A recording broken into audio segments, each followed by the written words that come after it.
ბორჯომის მუნიციპალიტეტში სოფელ დვირის მოსახლეობას 24 საათიანი წყალმომარაგების სისტემა ექნება. დღეს სოფელში წყალსაცავი ადგილობრივი ხელისუფლების წარმომადგენლებმა ოფიციალურად გახსნეს. სამუშაოებისათვის ბორჯომის მუნიციპალიტეტის ბიუჯეტიდან 200,000 ლარი გამოიყო, რომელიც სისტემის მონტაჟს მოხმარდა. სოფელ დვირს წყალი წლების განმავლობაში შეზღუდული რაოდენობით გრაფიკით მიეწოდებოდა. ბორჯომის მუნიციპალიტეტის გამგებელი ირწმუნება, რომ ამ გზით მოსახლეობას ერთ-ერთი მნიშვნელოვანი პრობლემა მოუგვარდება. დიმიტრი ბერიძის განმარტებით გამოიცვლება ძველი მილებით, რომლის მეშვეობითაც სასმელი წყალი მოსახლეობამდე მიდის. როგორც ადგილობრივ ხელისუფლებაში აცხადებენ, წყალმომარაგების ახალი სისტემით 300 ოჯახი ისარგებლებს.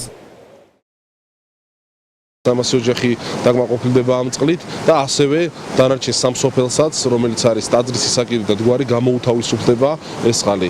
არის წნევა ნორმალური და ვთვლი რომ ეს პრობლემა საბოლოოდ გადაწყდა, რაც სავსებით თამამად შეიძლება ითქვას, რომ სოფელ დვირს 24 საათი ექნება წყალმომარაგება. მე ამ სოფელში ვარ უკვე 25 წელია და წყალი არ გქონია და იმის იქით კიდე არასდროს არ გქონიათ, სადაც ჩვენ ცხოვრობთ, ზემოთ ცხოვრობთ.